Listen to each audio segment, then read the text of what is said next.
இன்றைக்கி நம்ம கொண்டக்கடலை பிரியாணி எப்படி பண்ணுறதுன்னு பார்க்கலாம். சூப்பரான ஒரு லஞ்ச் பாக்ஸ் ரெசிபி, குழந்தைங்க விரும்பி சாப்பிடுவாங்க. எப்படி பண்ணுறதுன்னு பார்க்கலாம். 1 டேபிள் ஸ்பூன் ஆயில் ஊற்றிக்கலாம். ஆயில் நல்லா ஹீட் ஆனதுக்கப்புறம் 1 டீஸ்பூன் எண்ணெய் நல்லா ஹீட் ஆனதுக்கப்புறம் பட்டை, கிராம்பு, பிரிஞ்சி இலை, ஸ்டார் அனைஸ் இதெல்லாம் நல்லா எண்ணெயில் பொரிஞ்சதுக்கப்புறம் 3 பெரிய வெங்காயம் நீல வாக்கில் கட் பண்ணி போட்டிருக்கேன். அந்த 3 பெரிய வெங்காயம் ஆட் பண்ணிக்கலாம்.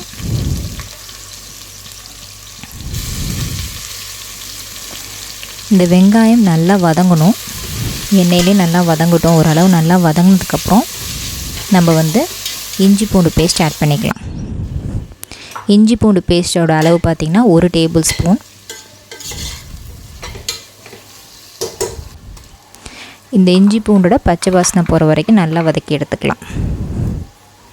அந்த இஞ்சி பூண்டு பச்சை வாசனை சுத்தமாக போனதுக்கப்புறம் தான் நம்ம அடுத்த இன்க்ரீடியண்ட் ஆட் பண்ணணும். அதுக்கு முன்னாடி ஆட் பண்ணிங்கன்னா டேஸ்ட்டே மாறிடும். அதோட பச்சை வாசனை போனதுக்கப்புறம் 2 தக்காளி எடுத்து மிக்சியில் கிரைண்ட் பண்ணி வச்சுருக்கேன்.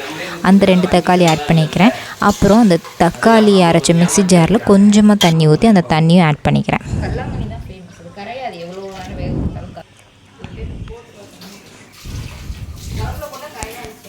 இதுக்கு தேவையான அளவு உப்பு,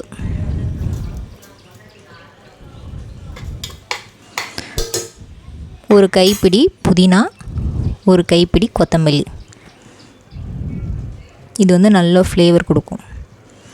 அப்புறம் 2 பச்சை மிளகாய் கண்டிப்பாக போடணும். பச்சை மிளகாய் போட்டால் தான் அந்த டேஸ்ட் சூப்பராக இருக்கும். இதுக்கு நிறையா மசாலாஸ்லாம் யூஸ் பண்ண மாட்டோம். 2 மசாலா தான் யூஸ் பண்ணுவோம். ஸோ பச்சை மிளகாய் காரத்துக்கு ஏற்ப நான் 2 பச்சை மிளகாய் எடுத்திருக்கேன். அதை கீறி போட்டிருக்கேன். இந்த பச்சை மிளகாலாம் போட்டு நல்லா மிக்ஸ் பண்ணிக்கிறேன்.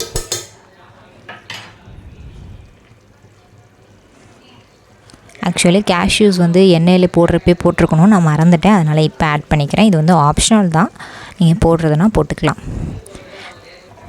வெள்ளை கொண்டக்கடலையை நைட்டு ஃபுல்லாக ஊற வச்சு காலையில் 2-3 டைம் வாஷ் பண்ணிவிட்டு இதில் ஆட் பண்ணிக்கிறேன்.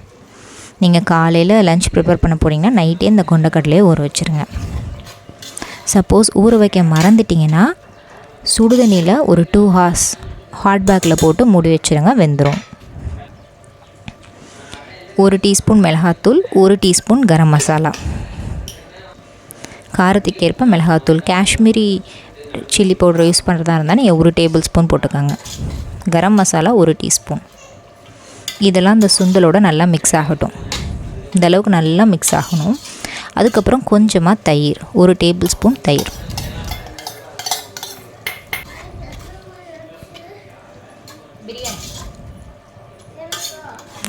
இந்த தயிர் நல்லா ஆட் பண்ணிவிட்டு, இந்த தயிர் தான் இதுக்கு ஒரு நல்ல ஒரு ஃப்ளேவர் கொடுக்கும். ஸோ தயிர் கண்டிப்பாக ஆட் பண்ணணும். தயிர் ஆட் பண்ணுமான்னு கேட்காதீங்க, கண்டிப்பாக தயிர் ஆட் பண்ணி தான் ஆகணும்.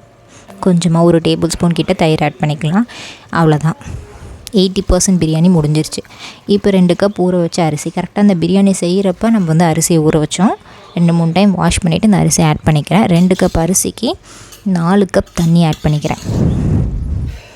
இந்த அரிசி இந்த மசாலாவோட நல்லா பிளெண்ட் ஆகிற வரைக்கும் ஒரு டைம் மிக்ஸ் பண்ணி விட்டுட்டு கரெக்டாக 4 கப் தண்ணி ஆட் பண்ணிவிட்டு கொஞ்சமாக லெமன், ஒரு 2 to 3 ட்ராப்ஸ் விட்டால் போதும் லெமன் ஜூஸு. இதுதான் அந்த ஃபினிஷிங். அந்த டேஸ்ட் லைட்டாக அந்த புளிப்பாக அந்த பிரியாணியோட ஃப்ளேவர் சூப்பராக இருக்கும். லாஸ்ட்டில் இந்த மாதிரி பண்ணிங்கன்னா நீங்கள் என்ன தான் ஃபஸ்ட்டில் நெய் ஊற்றினாலும் அந்த பிரியாணியில் அவ்வளோவா தெரியாது. நீங்கள் குக்கர் மூடி வைக்கிறதுக்கு முன்னாடி இந்த மாதிரி ஒரு 2 டேபிள் ஸ்பூன் விட்டிங்கன்னா அதோட ஃப்ளேவரே தனியாக தெரியும். பிரியாணி ஃபுல்லாக அந்த நெய் வாசம் கண்டிப்பாக இருக்கும். ஸோ அதனால் குக்கர் மூடி வைக்கிறதுக்கு முன்னாடி 2 டேபிள் ஸ்பூன் நெய் விட்டுட்டு கொஞ்சமாக புதினா லைட்டாக ஒரு 4 இலை அப்படி மேலாப்பில் தூவி விட்டு குக்கரை மூடி வச்சிட்டிங்கன்னா சூப்பரான கொண்டக்கடலை பிரியாணி ரெடி ஆகிடும். நான் 3 விசில் விட்டு இறக்கிட்டேன். அவ்வளோதான், 1 பாட் ரெசிபி. காலையில் பார்த்தீங்கன்னா ஒரு 30 மினிட்ஸில் இந்த பிரியாணி பண்ணிடலாம். ஜஸ்ட் இந்த பெரிய வெங்காயம் இஞ்சி பூண்டு பேஸ்ட் மட்டும் ரெடி பண்ணிட்டிங்கன்னா டக்குன்னு பண்ணிடலாம். இந்த வீடியோ பிடிச்சிருந்துச்சுன்னா லைக் பண்ணிக்கோங்க, சப்ஸ்கிரைப் பண்ணிக்கோங்க, நோட்டிஃபிகேஷன் பெல் ஐக்கனை கிளிக் பண்ணிக்கோங்க. கண்டிப்பாக குழந்தைங்களுக்கு எல்லாமே நல்லாவே பிடிக்கும்.